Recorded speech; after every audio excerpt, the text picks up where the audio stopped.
Episode की शुरुआत में हम लूशेंग की सिस्टर को देखते हैं जो कि अपनी एक्सरसाइज कर रही होती है।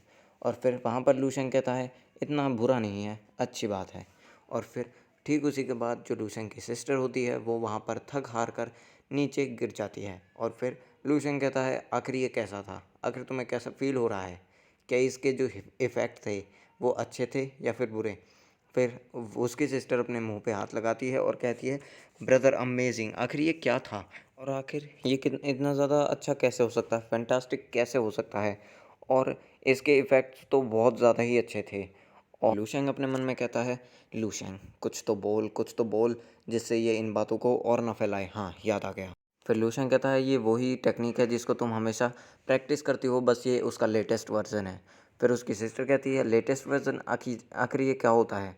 फिर लूशेंग कहता है ये उसी प्रकार है जैसे कि नॉर्मल फ़ोन होता है और उसके आगे आगे वर्जन बढ़ते बढ़ते चले जाते हैं और उसके जैसे नए आते जाते हैं। पर जो सिविलियंस होते हैं उनके लिए सिर्फ 0.0 से और 2.0 वर्जन तक ही उपलब्ध होते हैं जिनको वो यूज़ कर सकते हैं। पर वहीं पर जो मिलिट्री होती है और दूसरी कंपनीज़ होती हैं वो पहले ही 8 वर्जन, 9 वर्जन या फिर 10 वर्जन तक ला चुके होते हैं, बना चुके होते हैं। पर वो फ़िलहाल टेस्टिंग में ही होते हैं, जिनको नॉर्मल लोगों को, ऑर्डिनरी लोगों को दिखाया नहीं जाता, ना ही चलाने को दिया जाता है।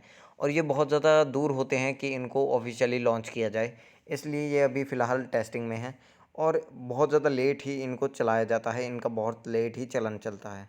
उसकी सिस्टर कहती है क्या तुम मुझे एक बलि का बकरा बनाना चाहते थे। और इसको सिखाकर फिर लूशन कहता है क्या इतनी बेहतरीन चीज़ें किसी बलि के बकरे को सिखाई जाती हैं।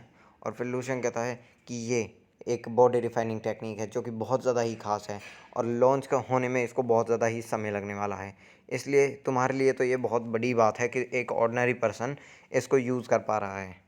फिर उसकी सिस्टर कहती है क्या हुआ तो फिर, आखिर ये है तो बहुत ज़्यादा खतरनाक चीज़ ही ना। और अगर क्या होता जब मैं मर जाती इसको यूज़ करने के बाद। फिर लूसेंग कहता है कि हम दोनों ब्लड रिलेटेड खास, बिल्कुल खास भाई बहन हैं और हमारा जो फिज़िक है वो भी बिल्कुल ही सिमिलर है।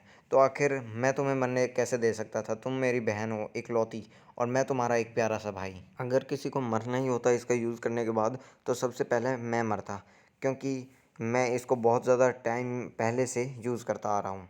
और फिर उसकी सिस्टर कहती है अगर तुम डिसेबल हो जाते तो जो हमारे मॉम डैड हैं उनकी आखिर जो देखभाल है वो कौन करता। और लूशन को इस बात पे बहुत ज़्यादा गुस्सा आ जाता है और वो अपनी बहन के पीछे भागने लगता है। फिर लूशन की बहन कहती है तुम इस बात को ज़्यादा सीरियसली मत लो, मैं तो बस मजाक कर रही थी, आखिर क्या हो गया, तुम इतने ज़्यादा सीरियस क्यों हो गए। फिर उसकी बहन फिर से कहती है अगले सीन में कि अगर जबकि ये बॉडी रिफाइनिंग टेक्निक इतनी ज़्यादा पावरफुल है, आखिर ये तुम्हारे पास क्या कर रही है, क्या ये कुछ इलीगल नहीं है ये ऐसा होना। लूशन कहता है ऑफ कोर्स नहीं, और मैं तुम्हारा भाई हूँ इसलिए मैं कभी भी इलीगल काम नहीं कर सकता। और फिर उसकी बहन कहती है तो फिर मुझे जल्दी से यहाँ से जाने दो, और फ़िलहाल तुम मेरा मर्डर करने वाले थे, तुम मुझे जान से मारने वाले थे और तुम कह रहे थे कि तुम कभी भी इलीगल काम नहीं कर सकते। उसकी बहन कहती है कि ब्रदर अब तुम मुझे जो ये इतनी ताकतवर बॉडी रिफाइनिंग टेक्निक है इसे पास डाउन कर रहे हो, क्या तुम्हें इसकी वजह से कोई दिक्कत नहीं आने वाली। फिर लूशन कहता है हाँ दिक्कत तो आने वाली है, क्योंकि जिसने मुझे ये टेक्निक सिखाई थी उसने मुझसे बोला था कि अगर मैं इस टेक्निक को किसी और को पास डाउन करता हूँ तो फिर ना कि मैं बल्कि मेरा पूरा परिवार मारा जाएगा और उसके साथ ये टेक्निक भी ख़त्म कर दी जाएगी। तो उसकी सिस्टर कहती है ब्रदर तो इससे हमारे जो पेरेंट्स हैं उनके लिए दिक्कतें खड़ी नहीं हो जाएंगी। फिर लूशन कहता है कि नहीं, बिल्कुल भी नहीं, क्योंकि मैं जिसने मुझे इतनी बढ़िया सिस्टर दी है उसको आखिर कैसे कुछ होने दे सकता हूँ। फिर उसकी सिस्टर इस बात से पिघल जाती है। फिर लूशन कहता है कि जब तक ये बात किसी को पता नहीं चलेगी और ये सीक्रेट रहेगी तब तक कोई भी पता नहीं लगा पाएगा हमारे पास ये टेक्निक है। फिर जो उसकी सिस्टर होती है वो कहती है कि ठीक है मैं इस बात को सीक्रेट रखूँगी। फिर लूशन कहता है कि इस बात को तुम हमेशा सीक्रेट रखना, यहाँ तक कि अपने फ्रेंड, अपनी बेस्ट फ्रेंड और यहाँ तक कि अपने फ्यूचर के हस्बैंड से भी ये बात कभी भी किसी को पता नहीं लगनी चाहिए, क्योंकि हमारी जो सबकी लाइफ है, मेरी, तुम्हारी और हमारी पूरी फैमिली की, वो सिर्फ तुम्हारे कंधे ऊपर है। फिर उसकी सिस्टर कहती है ठीक है मैं इस बात को कभी भी पता नहीं लगने दूंगी किसी को भी। फिर लूशन कहता है कि ठीक है तो फिर अब मैं तुम्हें इस टेक्निक को थोड़ी बार और सिखा देता हूँ जिससे तुम अपने रूम में जाकर इसकी प्रैक्टिस कर सको। फिर उसकी सिस्टर बोलती है कि ठीक है तो अब यही वजह थी वो जो कि मेरा ब्रदर अपने कमरे से बाहर नहीं निकलता था, असली बात तो ये थी कि वो अपने सारे दिन इस टेक्निक को मतलब तैयार करता रहता था, इस टेक्निक को यूज़ करता रहता था। और जैसा कि टैलेंट मेरे पास है, मार्शल आर्ट का टैलेंट मेरे पास है, वो मेरे ब्रदर से बहुत ज़्यादा ही बढ़िया है और कुछ ही समय के बाद मैं अपने ब्रदर को भी सरपास कर दूँगी और उसके बाद मैं एक बहुत बढ़िया वॉरियर बन जाऊँगी।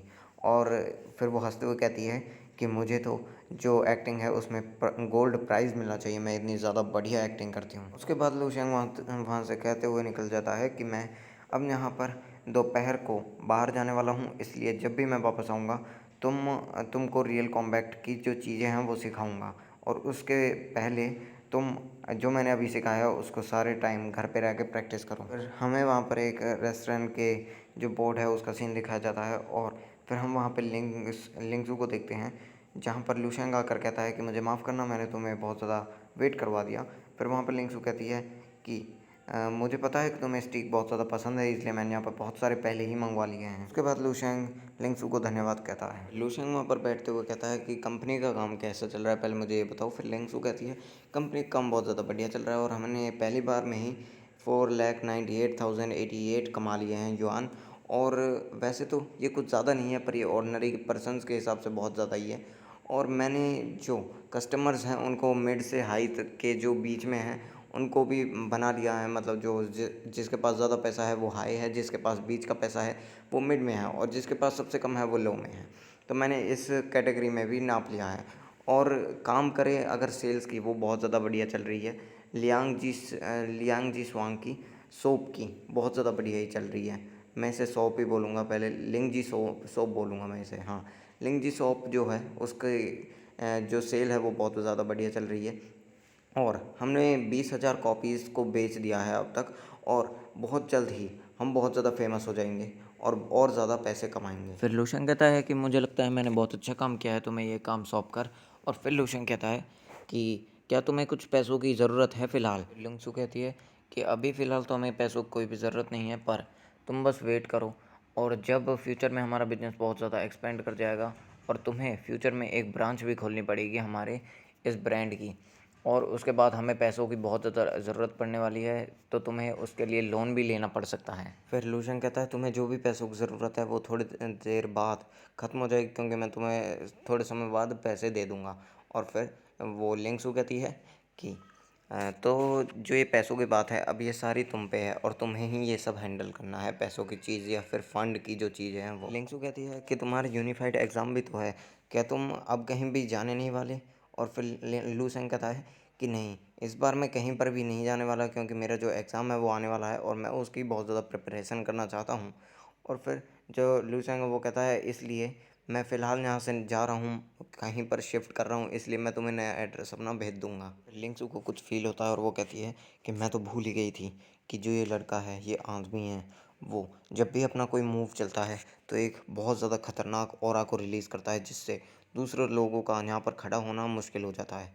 और जबकि इसका जो एग्ज़ाम है वो पास आने लगा है और ये एक हाई स्कूल स्टूडेंट है और इसका जो एग्ज़ाम वो पास आ रहा है, इस वजह से अब हमारा मिलना और ज़्यादा मुश्किल हो जाएगा। और वैसे भी आखिर इससे मिलना कौन चाहता है, इतने ज़्यादा ख़तरनाक इंसान से। और जब भी जो हमारी हो फैमिली है उसकी जो सारी उम्मीदें हैं, जो सारी हमारी हो फैमिली है वो अब इसके हाथों पे है, या तो ये उसे ख़त्म कर सकता है या फिर ये उसे और ज़्यादा बढ़ा सकता है। अब सारी उम्मीदें इस पर ही है। और जैसा कि ये आदमी है, मुझे इसे बिल्कुल भी प्रवोक नहीं करना चाहिए, वरना ये मेरे लिए बहुत ज़्यादा मुश्किल हो जाएगी और मैं इसको प्रवोक बिल्कुल भी नहीं करना चाहती, क्योंकि ये बहुत ज़्यादा खतरनाक इंसान है। फिर अगले सीन में लिंक्सू कहती है कि अगर यहाँ पर कुछ भी नहीं है बात करने के लिए तो मैं अब यहाँ से जा रही हूँ। और फिर लू सेंग उसे बाय करता है और फिर लिंक्सू कहती है कि जो वो है माफ़ी है, मैंने उसे स्टोर मैनेजर की जॉब दे दी है। और फिर लू सेंग कहता है कि अब बस अपना जो डिसीज़न है वो ठीक से लेना और ठीक से जाना। फिर लू सेंग कहता है कि जो ये होम फैमिलीज़ की जो ये कंपनी है, ये बहुत ज़्यादा बड़ा इम्पोर्टेंट रोल प्ले करती है, क्योंकि जो फ्यूचर है उसमें टॉनिक्स सीक्रेटली यहाँ पर ही बनाए जाएंगे। और अगर ये हो फैमिली मेरे साथ बगावत करने की कोशिश करेगी तो उसके अंजाम अच्छे नहीं होने वाले। और जो ऑप्शंस मैंने इन्हें दिए हैं, यानी कि मैंने लू शेंग ने इनको दिए हैं, उनको मैं वापस भी ले सकता हूँ और इनका हाल बिल्कुल भी अच्छा नहीं होगा। और जैसे कि कोई अगर इनको एक्सटर्नली परेशान करने की कोशिश करेगा तो ये मुझसे माफ़ी मांगेंगे और मुझसे हेल्प करने की पूछेंगे। और तब मैं इनको दिखाऊंगा कि क्या होता है। और अगर ये सब जब ही होगा तब इन्होंने मुझे धोखा दिया तभी। पर यहाँ पर सबसे ज़्यादा इम्पोर्टेंट चीज़ एक ही है और वो है मुझे अपनी स्ट्रेंथ को बढ़ाना होगा। और उसके लिए मुझे चाहिए साइकिक वेपन्स जिसका नाम है casting of infinite night wheel. और उसी के साथ जो मेरी स्टीलर बॉडी रिफाइनिंग टेक्निक है और उसके साथ जो इमॉर्टल गोल्डन बॉडी है वो आगे भी ब्रेक थ्रू कर सकती है, मैं उनके साथ आगे भी ब्रेक थ्रू कर सकता हूँ। इसलिए मुझे उन पर भी काम करना पड़ेगा। फिर उसके बाद मुझे उस ग्रैंड मास्टर वलकैरी को भी हराना पड़ेगा और इस बार मैं उसे हरा कर रहूँगा और ख़त्म कर दूँगा।